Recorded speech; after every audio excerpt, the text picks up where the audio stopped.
আসসালামু আলাইকুম সুপ্রিয় দর্শক, 2 pound cake decoration tutorial A to Z video নিয়ে আবার আপনাদের মাঝে হাজির হয়ে গেলাম। আজকের এই ভিডিওতে 2 পাউন্ড কেক ডেকোরেশন করতে কত কাপ কত গ্রাম ক্রিমের প্রয়োজন, সেই ক্রিমে কালার মিক্সিং, সাথে কাস্টমার ম্যানেজমেন্ট, সঠিক নিয়মে ট্রপিক্যাল হুইপ ক্রিম বিট করা আর সেই ক্রিম সঠিকভাবে ইউজ করা বা কেক ডেকোরেশন করা A to Z এতটাই ডিটেলসই আপনাদের সাথে শেয়ার করেছি যা অন্য কোনো ভিডিও বা চ্যানেলে আপনারা পাবেন না। কথা বলতে বলতে আমরা রেসিপিতে চলে এসেছি। সবসময়ের মতো যারা আমার ভিডিও ওয়াচ করেন তারা জানেন আমি ট্রপিক্যাল হুইপ ক্রিমটা দিয়ে কেক ডেকোরেশন করি। যেহেতু কেকের প্রাইস কম তাই আমি সবসময় এই ক্রিমটা ইউজ করি। ক্রিমটা দামে কম মানে ভালো, কিন্তু এখন মার্কেটেও অ্যাভেলেবেল নেই বললেই চলে। অনেক কষ্টে কিন্তু ক্রিম জোগাড় করতে হয়। এরই মাঝে মেজারমেন্ট কাপের হাফ কাপ আর একটি ফুল সাইজের কাপ নিয়ে আমি 2 কাপ মোটামুটি এখন ক্রিম নিচ্ছি। একটি হচ্ছে 200 গ্রাম আর একটি হচ্ছে 100 গ্রাম। তারপরেও আমি এই ক্রিম কাপ থেকে গ্রামের মাপে আপনাদের সাথে শেয়ার করব। এইভাবে আমি কিন্তু খুব বেশি উপচে ক্রিমটা নিয়েছি যাতে করে কেক ডেকোরেশনের পরবর্তী সময়ে কিছুটা ক্রিম হাতে থাকে বা বেঁচে যায়। আর আমরা সচরাচর জানি 1 পাউন্ড কেক ডেকোরেশন করতে লাল মেজারমেন্ট কাপ যেটা নিয়েছি সেটা 1 কাপ পরিমাণ মানে 200 গ্রাম আমাদের ক্রিম লাগে। সেক্ষেত্রেও কিন্তু উপরে খুব বেশি ভারী কাজ হলে 200 গ্রামের প্রয়োজন মানে 1 কাপের প্রয়োজন হয়। কিন্তু যদি দেখা যায় মোটামুটি হালকা পাতলা ডেকোরেশন সেক্ষেত্রে 1 কাপের প্রয়োজন হয়। এইবার কিচেন স্কেলে আমি মিক্সিং বোলের ওয়েটটা মাইনাস করে শুধুমাত্র আপনাদের সাথে ক্রিমের ওয়েটটা শেয়ার করছি। এখন আপনারা ক্রিমের ওয়েটটা দেখবেন। মোটামুটি আজকে আমি 2 পাউন্ড কেক ডেকোরেশনের জন্য আমি এই পরিমাণ ক্রিম নিয়েছি, যেখানে রয়েছে 349 গ্রাম, 350 গ্রামের কাছাকাছি। এই হচ্ছে কাপ আর গ্রামের মাপের পার্থক্য। অনেকে কাপের মাপ আর গ্রামের মাপের পার্থক্যটা কিন্তু বুঝতে পারে না। ক্রিমের জায়গায় যদি এখন আমি ময়দা মেজারমেন্ট কাপে নিয়ে কিচেন স্কেলে ওঠাই সেক্ষেত্রে সেই ময়দার গ্রামের মাপ আর কাপের মাপের কিছুটা ভিন্ন হবে। পাশাপাশি ক্রিম যেখানে 200 গ্রাম হয়েছে ঠিক সেখানে ময়দার ওজন মেজারমেন্ট কাপের মধ্যে নিয়ে কিচেন স্কেলে বসালে 120 গ্রাম হবে। এটাই হচ্ছে কাপ এবং গ্রামের মাপের মধ্যে পার্থক্য। তো অবশ্যই আমাদের এই ক্রিমটা নিতে হবে বরফ ঠান্ডা অবস্থায়, কচকচানি বরফ থাকা অবস্থায় কিন্তু ক্রিমটা বিট করা যাবে না। এতে করে ক্রিমটা শুরুতে স্টিপিক হলেও পরবর্তী সময়ে সেই বরফটা পানি ছাড়তে শুরু করবে, ফলে আপনার ক্রিমটা নরম হয়ে যাবে। অনেকে অনেক কমেন্ট করেন এই ট্রপিক্যাল হুইপ ক্রিম সম্পর্কে, যদিও এখন মার্কেটে খুব বেশি অ্যাভেলেবেল নেই। ট্রপিক্যাল হুইপ ক্রিম কিন্তু জোগাড় করতে অনেক প্রবলেম হয়, আর পাশাপাশি ট্রপিক্যাল হুইপ ক্রিমের দামও কিন্তু আগের তুলনায় অনেক বেশি। এইবার আমি আমার বিটাটা মিডিয়াম হাই স্পিডে দিয়ে বিট করেছি মাত্র 30 থেকে 40 সেকেন্ডের মতো। এরপরে দিয়ে দিচ্ছি ভ্যানিলা এসেন্স। অবশ্যই ভ্যানিলা এসেন্সটা খুব ভালোভাবে ঝাঁকিয়ে নেবেন। এইবার 1 টিস্পুন পরিমাণ ভ্যানিলা এসেন্স দিয়ে দিচ্ছি, আর আমি সবসময় গ্রেট ফুটের এই ভ্যানিলা এসেন্সটাই ইউজ করি। দিয়ে আবারও বিট করে নিচ্ছি। অবশ্যই শুরু থেকে শেষ পর্যন্ত বিটারের স্পিড মিডিয়াম হাই স্পিডে রেখে তারপর বিট করবেন, কারণ ট্রপিক্যাল হুইপ ক্রিম লো স্পিডে কখনো বিট করা যায় না। লো স্পিডে বিট করলে মাঝখানে হয়তোবা আপনাদের ক্রিমটা পারফেক্টভাবে স্টিপিক হবে, কিন্তু চারপাশে যে ক্রিমটা নরম থাকবে সেটা মাঝখানের স্টিপিক করা ক্রিমকে নরম করতে অনেক বেশি সাহায্য করবে। আর অল্প সময়ে খুব দ্রুত কম সময়ের মধ্যে ট্রপিক্যাল হুইপ ক্রিম স্টিপিক করার চেষ্টা করবেন। আর নর্মাল ফ্রিজে খুব দ্রুত রেখে দিবেন। সবসময় 85% বা 90% পর্যন্ত ট্রপিক্যাল হুইপ ক্রিমটা বিট করবেন, তারপর বাকিটা নর্মাল ফ্রিজে রেখে দেবেন। আপনি যদি 100% tropical whip cream electric bitter দিয়ে বিট করে রেখে দেন সেক্ষেত্রে দেখা যাবে আপনার ক্রিমটা খুব বেশি টাইট হয়ে যাবে, পরবর্তী সময়ে আপনি কেক ডেকোরেশন করতে পারবেন না। সেটাও কিন্তু একটা প্যারার বিষয়। আবার অতিরিক্ত গরমের মধ্যেও কিন্তু কাজ করা যাবে না। বাসায় যেখানে সব থেকে ঠান্ডা বেশি সেখানে কাজ করবেন। যদিও আমি রান্নাঘরে অতিরিক্ত গরম কাউন্টার টপারে যেখানে আমার সুবিধা আছে, আমি যেহেতু সবসময় কাজ করি এই টেকনিকটা আমি বুঝি, তাই খুব দ্রুত আমি কাজটা করে নিই। আর অতিরিক্ত চিনি অ্যাড করলে কিন্তু এই টেস্টটা একেবারেই বাজে হয়ে যায়। তাই কোনো কিছু অ্যাড করা ছাড়াই শুধুমাত্র ভ্যানিলা এসেন্স দিয়ে খুব সুন্দরভাবে আমি এই ট্রপিক্যাল হুইপ ক্রিম স্টিপিক করি। আর ট্রপিক্যাল হুইপ ক্রিম দিয়ে আমি রেগুলার কেকগুলি ডেকোরেশন প্লাস ডেলিভারি দিয়ে থাকি।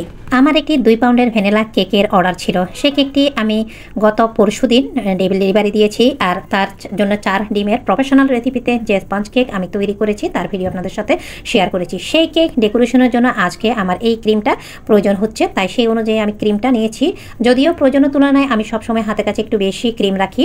এই তো এবার শুধুমাত্র 30 থেকে 35 সেকেন্ডের মতো মিডিয়াম হাই স্পিডে বিট করে নিচ্ছি। এক পাশ থেকে অনবরত আমি মিক্সিং বোল ঘোরাবো, অন্য পাশ থেকে বিটারটা ঘোরাবো। যখন আমাদের ক্রিমটা 85 থেকে 90% পর্যন্ত স্টিপিক হতে শুরু করবে তখন ক্রিম বিটারের হোকের সাথে ভারী হয়ে আসবে, আর অতিরিক্ত এইভাবে স্মুথভাবে ভাঁজের সৃষ্টি হবে। সেটা নিজে থেকেই আপনারা বুঝে নেবেন। আর আমার এই সকল ছোটোখাটো টিপস আমি শেয়ার করি মূলত নতুন যারা আমার পেজে যুক্ত হচ্ছেন আর প্রতিনিয়ত কমেন্ট করছেন এই ট্রপিক্যাল হুইপ ক্রিমের বিষয়ে, তাদের উদ্দেশ্যে আসলে শেয়ার করা। প্রত্যেকটা রেসিপির খুঁটিনাটি শেয়ার করার চেষ্টা করি, নতুন নতুন যারা এই সেক্টরে কাজ করতে চাচ্ছেন তাদের উদ্দেশ্যে নিজের বেস্টটা দিয়ে ট্রাই করি, কোনো কিছু হাইট না রাখার চেষ্টা করি। এই তো এরই মাঝে 20 থেকে 30 সেকেন্ড পর্যন্ত বিট করার পরে বিটাটা বন্ধ করে দিলাম। আলহামদুলিল্লাহ, মাশাআল্লাহ, একেবারে পারফেক্টভাবে আমাদের ট্রপিক্যাল হুইপ ক্রিম রেডি। যখন স্প্যাচুলা দিয়ে এইভাবে উপরে টানবেন একেবারে স্মুথ হবে, কোনো প্রকার ফেনা ফেনা থাকবে না বা কোনো প্রকার অতিরিক্ত ছিদ্র ক্রিমের মাঝে নেই, তাহলেই বুঝে নিতে হবে আমাদের ক্রিমটা একেবারেই পারফেক্ট। আর দেখতে পাচ্ছেন যত বেশি স্প্যাচুলা আমি ক্রিমের উপর টানছি তত স্মুথলি ক্রিমগুলি বোঝা যাচ্ছে যে আমাদের ক্রিম এখন কেক ডেকোরেশনের জন্য আলহামদুলিল্লাহ অলমোস্ট রেডি। 85 থেকে 90% পর্যন্ত বিট করে নিয়েছি। এবার অন্য একটি মিক্সিং বলে খুব দ্রুত কিছুটা পরিমাণ ক্রিম নিচ্ছি। কিছুটা পরিমাণ ক্রিম নিয়ে অবশিষ্ট ক্রিম আমি ঢাকা দিয়ে নর্মাল ফ্রিজে রেখে দেবো। এইভাবে সঠিক নিয়মে যদি কাজ করেন আপনাদের ক্রিম কখনোই নরম হবে না। আমি এখন এই সেক্টরে যারা কাজ করতে আগ্রহী তাদের উদ্দেশ্যে আরও একটি অত্যন্ত গুরুত্বপূর্ণ টিপস, সেটি হচ্ছে অনেক অনেক বেশি পরিমাণ প্র্যাকটিসের পাশাপাশি আপনার আর্থিক অবস্থাটা অনেক বেশি ভালো হতে হবে।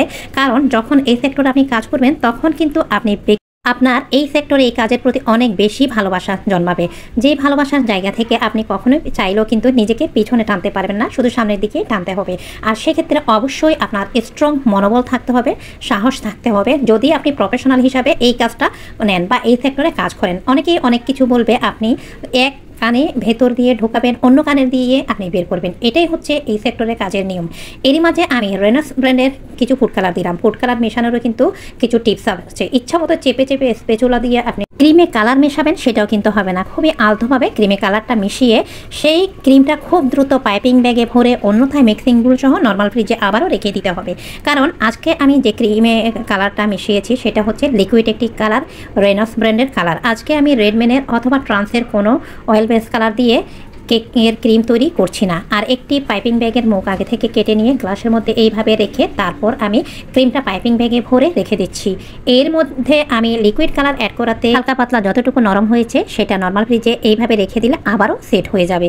এই ক্রিম দিয়ে আমি কেক ডেকোরেশন, ফুল তৈরি করা, কালার মিক্সিং সব কিছু করে থাকি। যেহেতু চট্টগ্রাম সিটির মধ্যে বসবাস করার পরেও মেন রোড থেকে আমাদের বাসাটা অনেক ভেতরে, তার পাশাপাশি আশেপাশে যারা রয়েছে তারা কিন্তু সবাই মফস্বল বা গ্রাম অঞ্চলের মানুষ, আর তাদের দরদামটা থাকে কিন্তু তাদের মফস্বল এরিয়ার মতো কিংবা তাদের গ্রাম অঞ্চলের মতো। সেই অনুযায়ী আমি ক্রিমের দামটা রাখি। আর কাস্টমার ম্যানেজমেন্টটা কিন্তু অনেক টাফ সার কষ্টের একটা বিষয়। তো ক্রিম তৈরি, এরপরে কালার মিক্সিংটাও গেল। এইবার আমরা কেক ডেকোরেশন করব।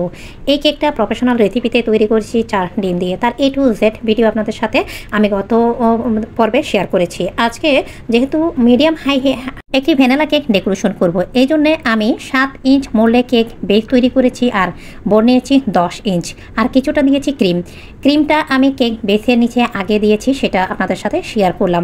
এই কেকটা অনেক দূরে যাবে যাতে করে ডেলিভারির সময় কেকটা জায়গা থেকে মানে বোর্ড থেকে সরে না আসে। আর 3টি লেয়ার করেছি আজকের এই কেকটা। এর মাঝে সুগার সিরাপটাও দিয়ে দিলাম। আর কেকটা আমরা তৈরি করেছি তেল ছাড়া কেক তৈরি করলে সেই কেকে সুগার সিরাপটা অবশ্যই একটু বেশি পরিমাণ দিতে হয়, তা না হলে কেকটা পরবর্তী সময়ে ডেকোরেশনের পরে ক্লায়েন্ট যখন খাবে তখন খেতে ড্রাই লাগবে, অন্যথায় গলায় চুপসে যাবে বা আটকে যাবে।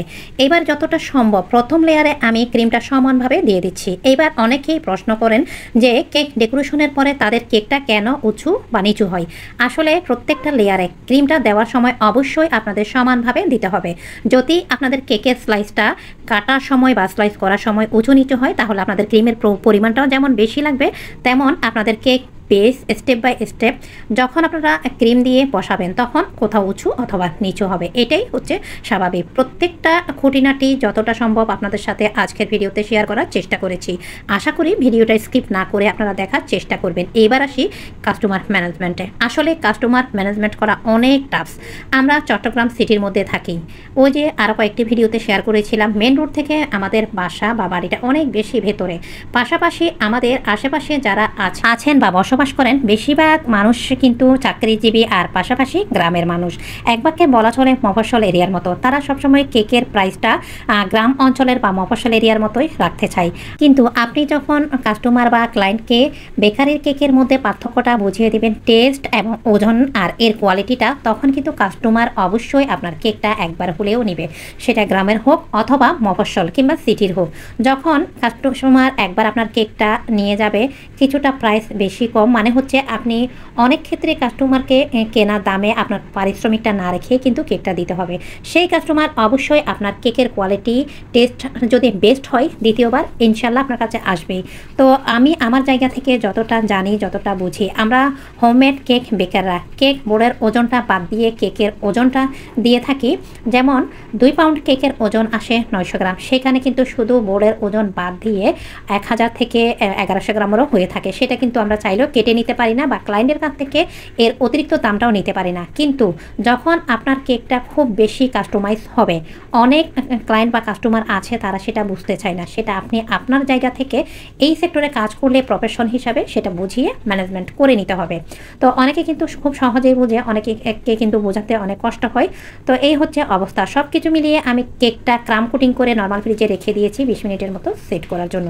এইবার আসে স্টিকার। এই স্টিকারগুলি আমি এক সময় প্রয়োজন অনুসারে যখন কাস্টমার যে স্টিকার দিতে বলে সেই অনুযায়ী নিয়ে আসি। এই যে বড় সাইজের দেখতে পাচ্ছেন সেটা আর এটা দুইটা মিলিত করে এই দুইটা ছোট সাইজের স্টিকার আমার কাছ থেকে 80 টাকা নিয়েছে। এলাকা ভেদাভেদেও কিন্তু এর দামগুলি বেশি কম নিয়ে থাকে, আবার এর প্রিন্টের উপরেও কিন্তু দামগুলি বেশি কম নিয়ে থাকে। তো আমার কাছ থেকে ছোট সাইজের এই একটি স্টিকারই নিয়েছে 30 টাকা, আর বড় সাইজের যে অ্যানিমাল স্টিকার সেটা নিয়েছিল 50 টাকা। এলাকা ভেদাভেদের দাম বেশি কম নেয়। বেশ কয়েকবার এই ধরনের স্টিকার এনেছিলাম। সাথে বয় বা 1 বছরের একটা ছেলে বাবুর যেহেতু জন্মদিন, তাই আমি এই 1 বছরের যে টপারটা সেটা এনেছি, পাশাপাশি ক্যান্ডেল এনেছি, আরও কয়েকটা স্টিকার আমি রেডি করে নিয়েছি। যদিও ক্লায়েন্ট আমাকে যে রেফারেন্স পিকচার দিয়েছিল সেই অনুযায়ী আমি এর ডেকোরেশনটা আর একটু বেশি ভারী করে নিয়েছি। এইবার পাইপিং ব্যাগে ভরে এইভাবে আমি ক্রিমটা নিয়েছি, যেটা শুরুতে আপনাদের সাথে শেয়ার করেছিলাম।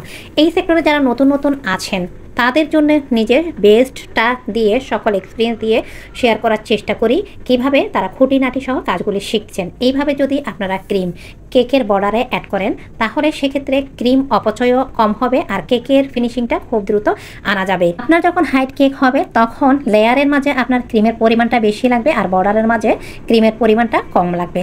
যতটা সম্ভব স্মুথ ফিনিশিং এনে এবার আমি কেকটা আবারও নর্মাল ফ্রিজে কিছু সময়ের জন্য রাখবো, কারণ ক্রিমটা যেন খুব দ্রুত সেট হয়ে যায়। কারণ আমার খুব বেশি এই কেকটা ফ্রিজিং করতে হয়েছে যেহেতু দূরে ডেলিভারি হবে। এর মধ্যে মাউথ স্টিকারটা আর সাথে সুগার বল এইভাবে চারপাশে দেওয়ার সময় যতটা কেকের মধ্যে আমরা ছড়িয়ে দিই তার অর্ধেক পরিমাণ সুগার বল কিন্তু নষ্ট হয়ে যায়।